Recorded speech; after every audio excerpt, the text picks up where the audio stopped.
Banget ya teman-teman, pengalaman adalah hal yang paling penting dan tidak dapat dilakukan dua kali gitu ya. Kesempatan tidak dapat dan tidak datang dua kali.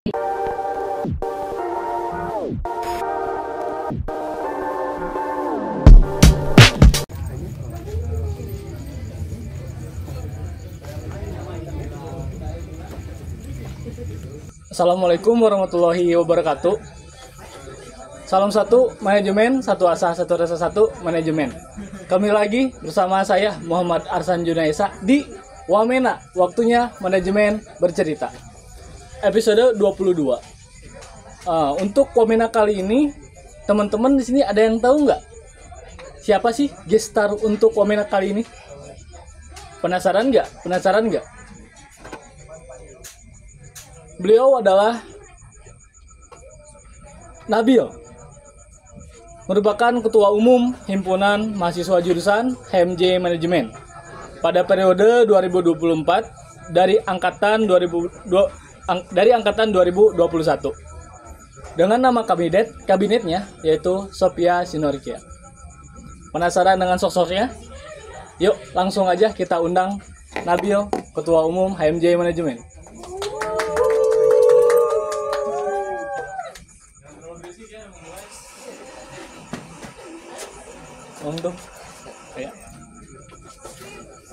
Jadi sekarang kita udah kedatangan nih gestar kita, narasumber kita yaitu Nabil Mutawakil dari angkatan 2021. Boleh disapa? Oke, halo teman-teman warga manajemen atau warga sekalian semua. Halo guys, halo. Oke, untuk Wamena kali ini tuh dengan judulnya Bincang Himpunan bersama Ketua Umum Nabil. Oke, gimana sebelumnya nih, sebelum masuk ke pembahasan, gimana nih kabarnya? Alhamdulillah sehat. Cuman mungkin sekarang cuacanya lagi banyak hujan ya teman-teman. Jadi sering-seringlah bawa jaket kemana-mana karena dingin banget sekarang Bandung ya. Bandung sekarang udah ke mode pabriknya ya, setelan pabriknya teman-teman. Jadi jangan lupa pakai jaket dan jaga kesehatan. Oke, gimana kabar perkuliahan hari ini? Alhamdulillah lancar, baru minggu pertama berarti perkuliahan dengan gedung baru mungkinnya dan semangat baru pasti. Semangat baru dan gedung baru.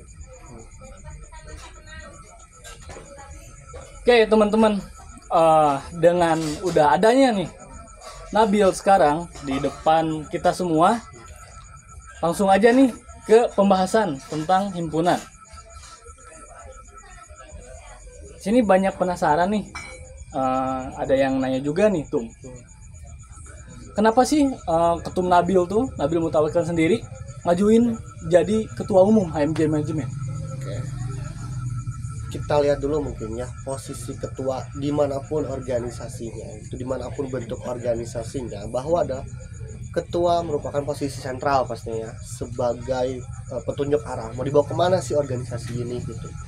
Sehingga ketua di sini tuh merupakan sosok yang harus bisa memimpin atau mempengaruhi semua orang dan harus bisa mempunyai visi ataupun arah daripada organisasi gitu. Nah, dilihat daripada kondisi sekarang manajemen dan juga potensi ataupun benefit-benefit dari seorang ketua gitu. Selain daripada potensi untuk diri, pengembangan diri, tapi juga banyak benefit-benefit lain. Sehingga ketika ada kesempatan, ini merupakan langkah yang baik ketika saya untuk mengajukan diri sebagai ketua umum. Dan juga salah satunya selain daripada itu adalah kecintaan kepada jurusan yang saya ingin membawa jurusan lebih baik lagi. Langkah dan potensi mungkin ya. Betul.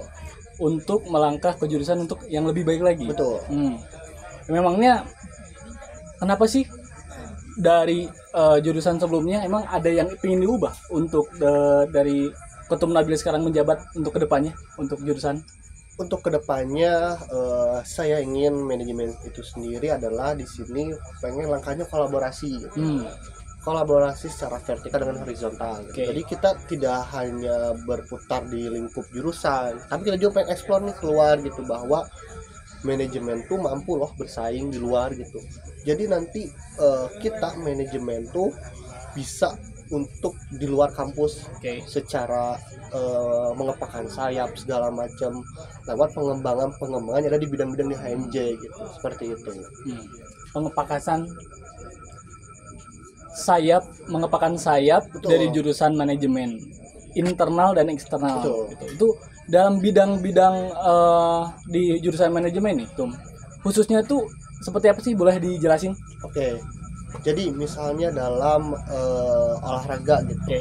Kita manajemen itu selalu adu gengsinya di dalam lingkup universitas gitu, lewat yang diadakan acara oleh Dema gitu, Dema tingkat fakultas ataupun universitas. Nah, salah satu yang saya ingin adalah bahwa kenapa nggak kita coba keluar gitu, kenapa nggak kita coba perdayakan atlet-atlet yang ada di manajemen gitu.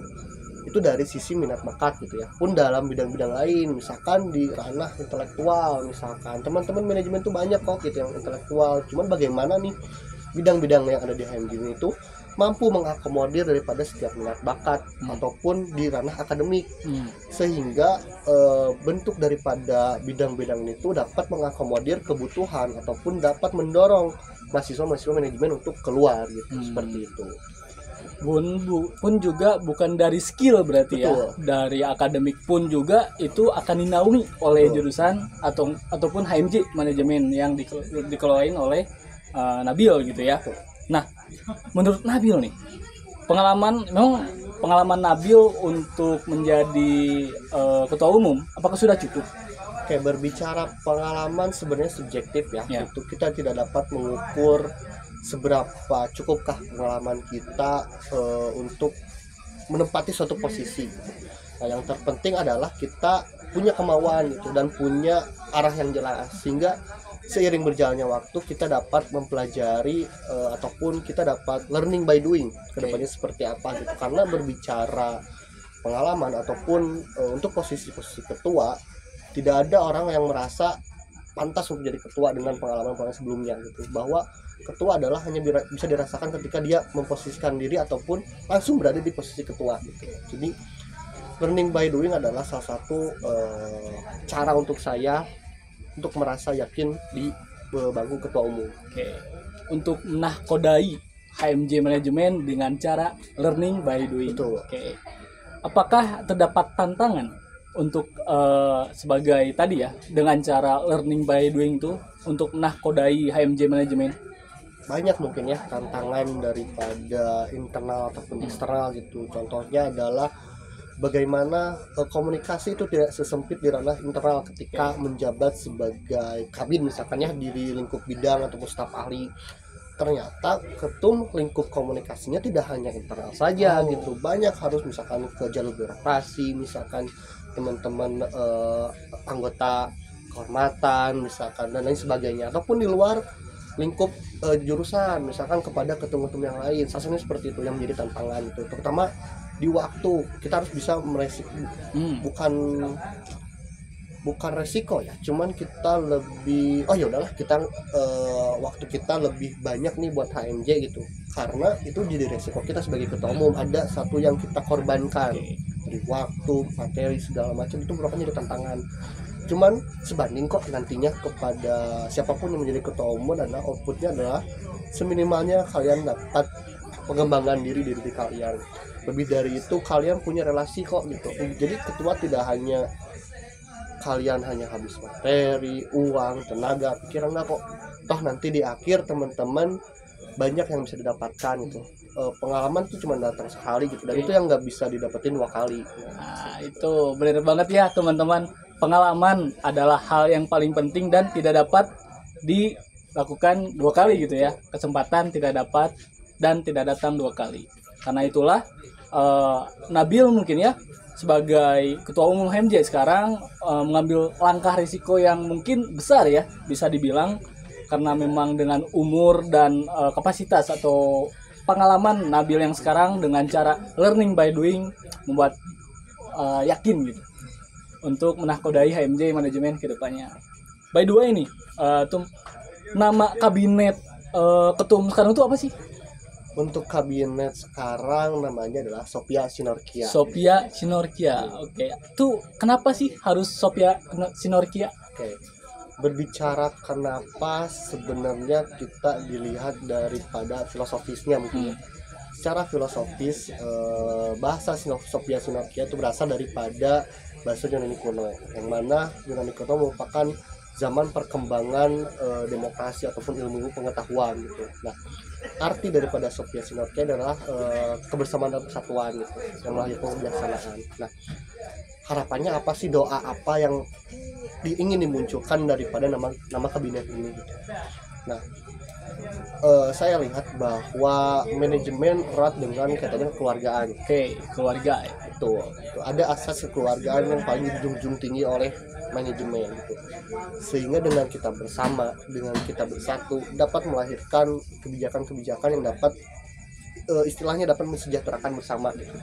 Sehingga teman-teman yang di HMJ ataupun di luar HMJ dapat merasakan pentingnya persatuan, karena dengan kita bersatu dapat mensejahterakan semua gitu. Seperti itu.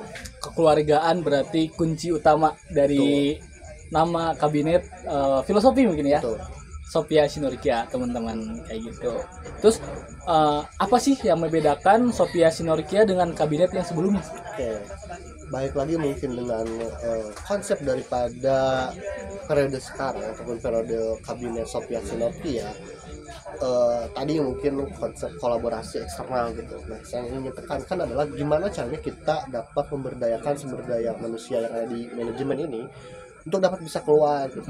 Dan HMJ himpunan itu harus bisa memfasilitasi atau mengakomodir, dan jurusan kita harus bisa bekerja sama sehingga nanti selaras tujuan apa yang kita capai, yaitu akan mencapai daripada jurusan yang unggul dan kompetitif. Itu menjadi langkah apa sih yang menjadi pembeda daripada kabinet Sophia Sinokia dengan kabinet sebelumnya. Jadi lebih ke sumber daya manusianya mungkin ya, sumber daya manusianya yang ketum ini mengelola untuk ekspansi keluar dan bisa selaras nih. Betul. Sama jurusan gitu. Karena memang sih sumber daya manusia adalah hal yang paling utama, yang paling penting untuk mengelola. Jadi selaras nih dengan keluarganya, dengan nama kabinetnya, dengan filosofinya gitu ya. Terus bagaimana sih cara Nabil untuk mewujudkan Sophia Sinokia? Karena yang tadi udah dijelasin gitu ya, dengan pemberdayaan dan tujuan yang akan dicapai. Gimana tuh, Tum? Cara sederhananya adalah gimana kita menjadi himpunan yang dapat mengakomodir dari setiap aspirasi masyarakat manajemen. Aspirasi. Betul. Nah, mungkin teman-teman warga manajemen di sini saya ada gagasan baru mungkin ya terhadap pengakomodiran daripada aspirasi gitu, yang saya akan rutin mungkin selama sebulan sekali, yaitu namanya adalah Gariskan. Gariskan itu adalah singkatan daripada Garnisun Aspirasi Kritik dan Saran. Oke. Nah, di sini kita mencoba untuk menampung aspirasi daripada setiap warga manajemen yang diwakilkan oleh komisariat gitu. Nah, sehingga kita tahu nih apa aja kebutuhan daripada warga manajemen. Nah, terus kita juga Gariskan ini merupakan suatu wadah untuk yang pertama sosialisasi. Oke. Jadi terdapat pemerataan informasi daripada program kerja yang akan dilandingkan daripada setiap bidang. Dan poin penting daripada Gariskan adalah tentang silaturahmi. Jadi kita tetap kok bersama-sama gitu. HMJ tidak ada gap terhadap mahasiswa aktif. Tapi kita di sini membersamai mereka. Kita di sini untuk berusaha mengakomodir dan memfasilitasi mereka. Dan kita juga di sini menerima aspirasi, lalu kita tindak lanjut dan kita akomodir seperti apa ke depannya. Nah, selanjutnya kita adalah kolaborasi dengan jurusan. Seperti apa jurusan yang pengen, tujuannya seperti apa jurusan itu. Nah, kita coba akomodir lewat program kerja yang ada di bidang gitu. Misalkan kemarin ada bidang PPM yang melandingkan kegiatan manajemen bermasyarakat. Hal ini selaras dengan program kerja dari jurusan, dan kita kolaborasi daripada jurusan dan juga HMJ. Di luar itu ada lagi kolaborasi antara HMJ, jurusan dan juga eksternal. Salah satunya adalah dengan Listrik Mandiri. Alhamdulillah kemarin dengan Listrik Mandiri kita sudah berkolaborasi antara himpunan, jurusan dan juga Listrik Mandiri gitu. Nah, ini merupakan satu langkah untuk kita dapat berkolaborasi, saling simbiosis mutualisme.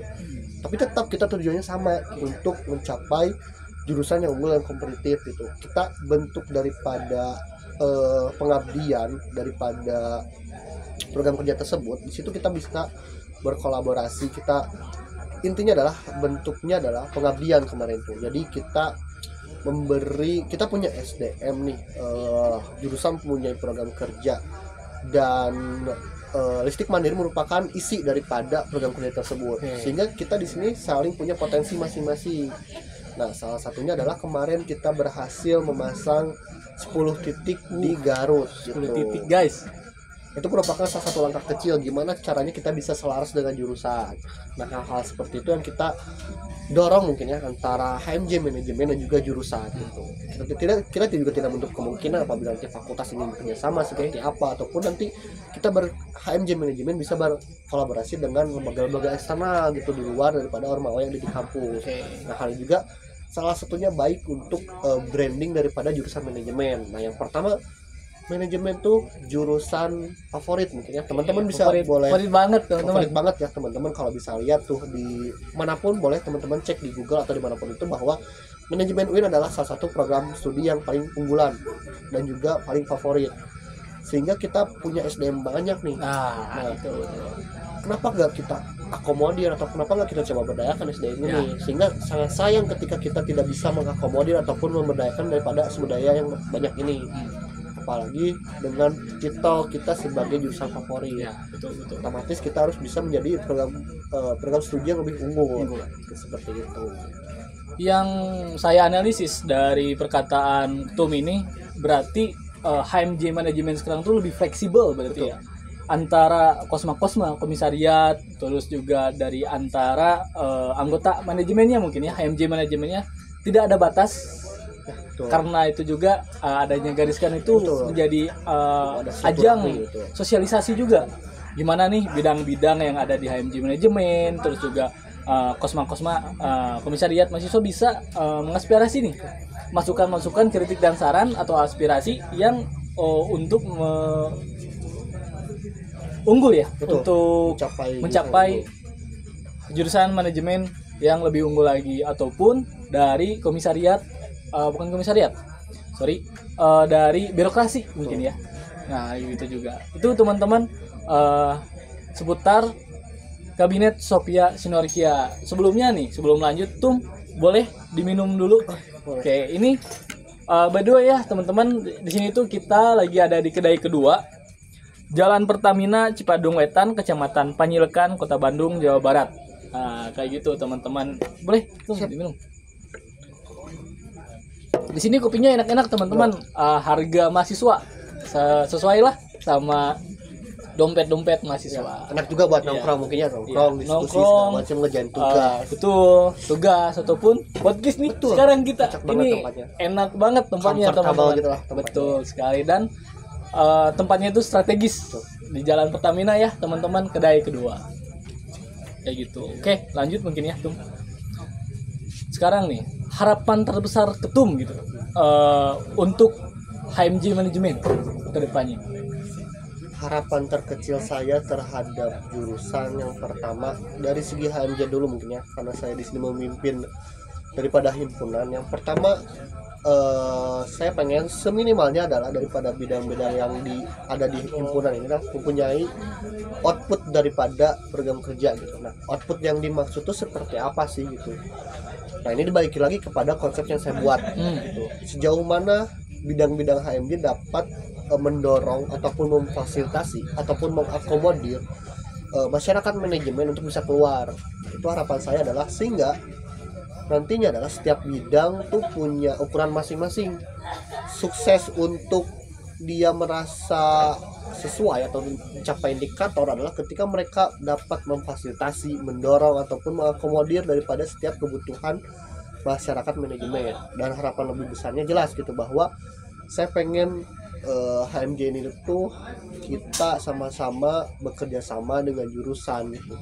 Nah, untuk apa gitu? Baik lagi, kita pengen jurusan itu sendiri menjadi jurusan yang unggul dan kompetitif gitu. Nah, manajemen selaku himpunan khususnya gitu ya, selaku fasilitator daripada kegiatan mahasiswa, di sini kita berusaha berkolaborasi gitu. Apa saja yang jurusan lakukan, kita mencoba support gitu, dan sebaliknya gitu, apa yang di himpunan lakukan jurusan bisa support, sehingga nanti ada langkah sinergis antara himpunan dan juga jurusan. Nanti kita bisa jalan selaras untuk sama-sama mencapai jurusan yang unggul dan kompetitif gitu.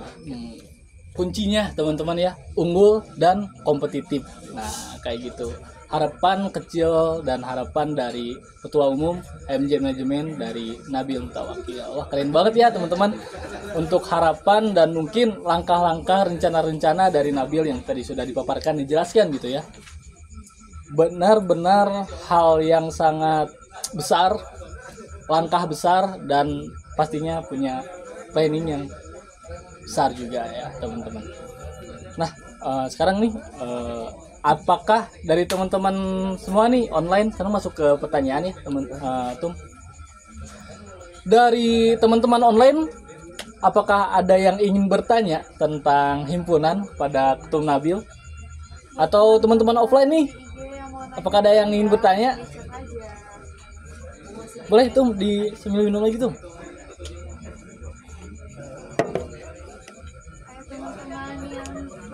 Instagram boleh nih langsung ditanya aja, kalau mau ada pertanyaan boleh langsung diketik aja. Ya teman-teman, di sini juga nih jangan lupa ada merchandise manajemen. Nih salah satunya ada korek, gelang, stiker, dan ini nih tote bag. Semuanya bisa dibeli di Linktree di IG manajemen. Jangan lupa order ya, ditunggu.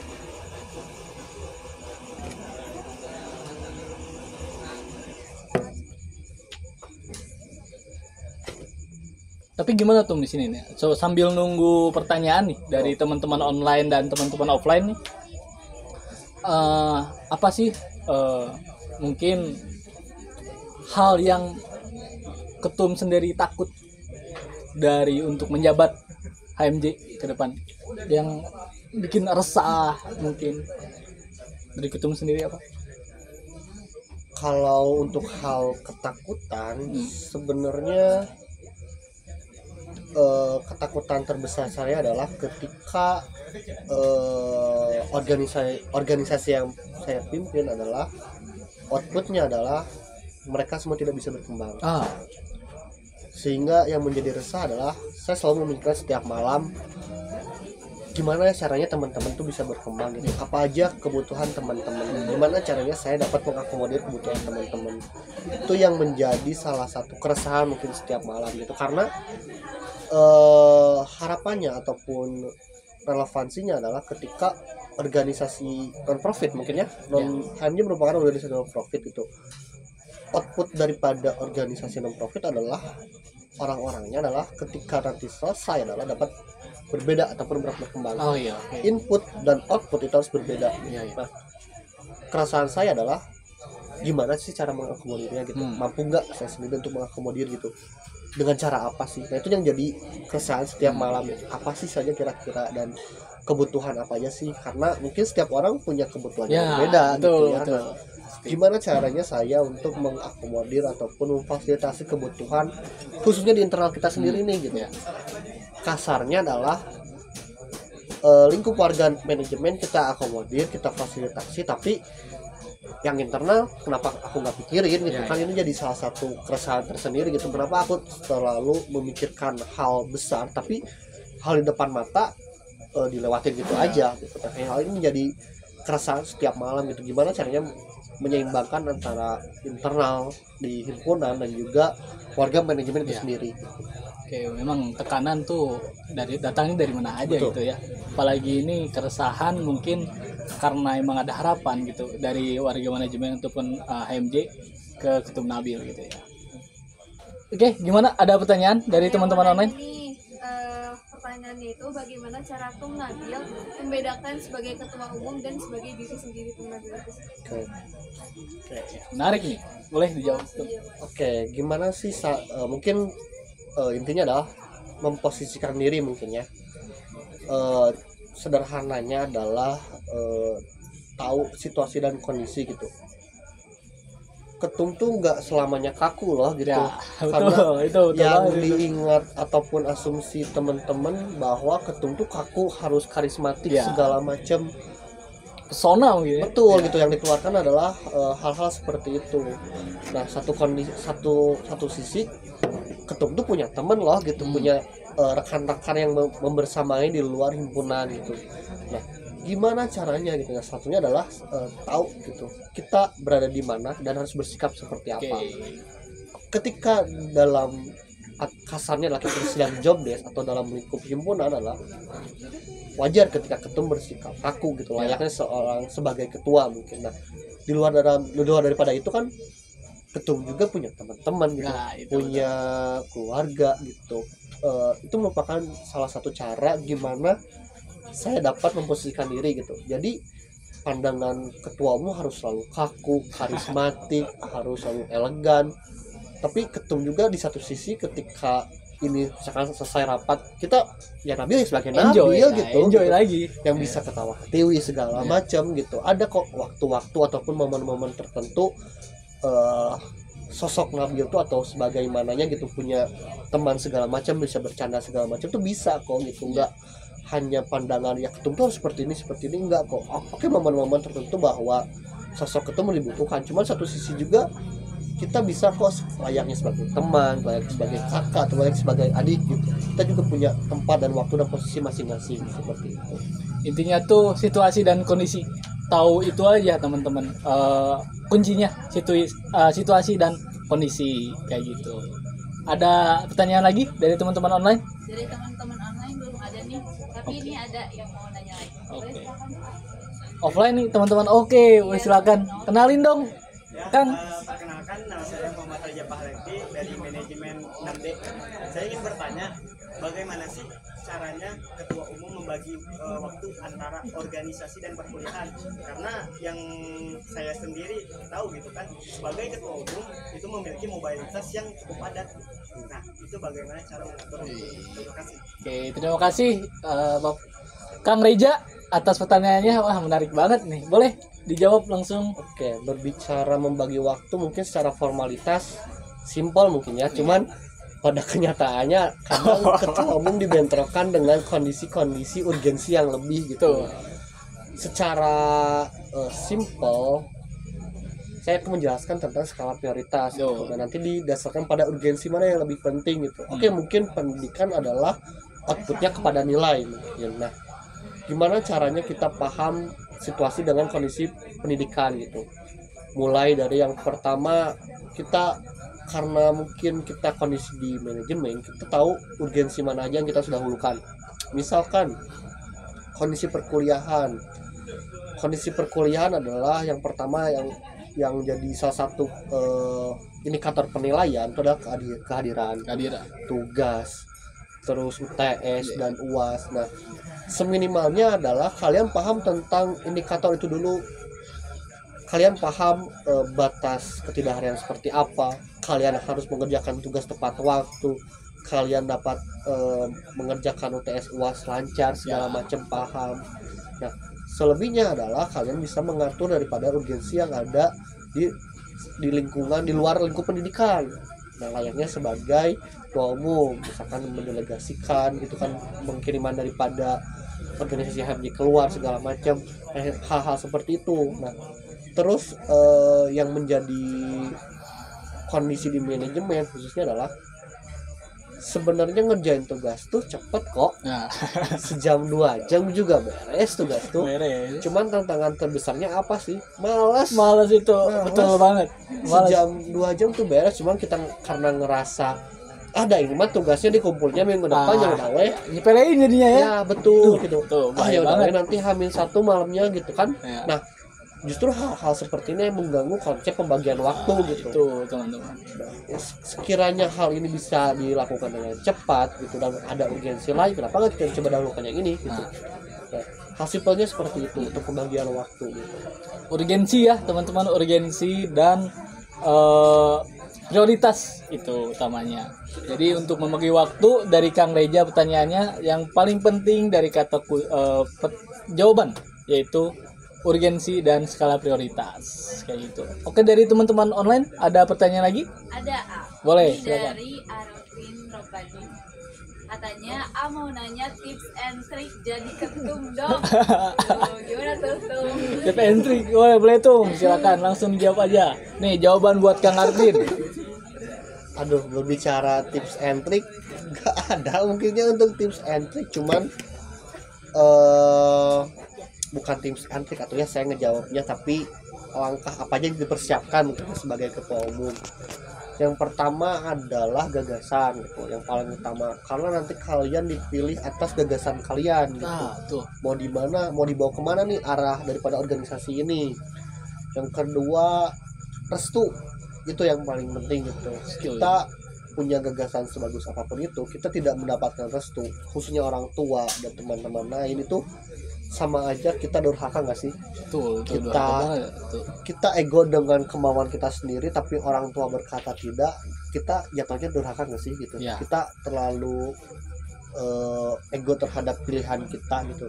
Nah, yang ketiga adalah mental teman-teman, karena tidak dipungkiri bahwa ketua umum merupakan posisi yang high risk tuh, sebagai penanggung jawab daripada suatu organisasi.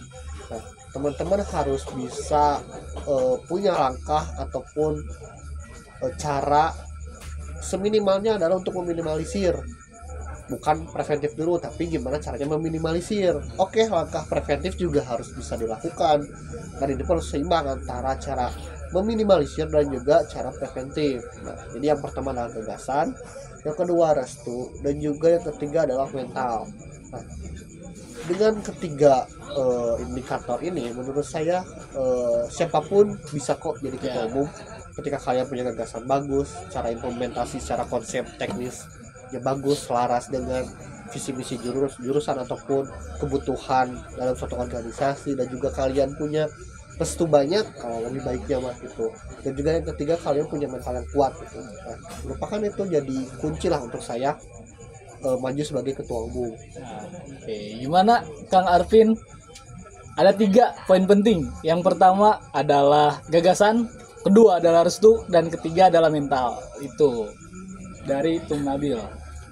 Mungkin ini jadi detik-detik terakhir mungkin ya Tum, antara pertemuan kita hari ini. Mungkin ada closing statement dari Tum Nabil buat para MJ manajemen atau mungkin anggota warga-warga manajemen. Closing statement ya, berbicara ketua mungkin atau posisi-posisi sentral, sebenarnya ketakutan bukan jadi salah satu langkah teman-teman untuk berhenti, tapi ketakutan adalah hal yang untuk dilawan. Bahkan ketakutan itu sendiri adalah langkah teman-teman harus dirasakan, sehingga dengan teman-teman merasakan ketakutan adalah nanti intinya adalah nanti output daripada ketakutan adalah teman-teman bisa merasakan ketenangan, karena teman-teman sudah merasakan badai yang begitu hebat, dan nantinya setelah badai pasti ada suatu ketenangan. Nah, jadi teman-teman ketika merasa ketakutan, jangan mundur, jangan berhenti, coba hadapi, coba lakukan apapun yang teman-teman pikirkan gitu. Jadi jangan terhalang dengan ketakutan yang ada gitu. Toh ketakutan itu juga belum tentu terjadi kok, itu hanya bayang-bayang aja yang ada di pikiran. Oke, terima kasih kepada Tum Nabil atas kedatangannya dan closing statementnya. Nuhun Tum. Saya Muhammad Arsan Junaisa dan Saya Nabil Al-Mutawakil pamit undur diri. Assalamualaikum warahmatullahi wabarakatuh. Waalaikumsalam.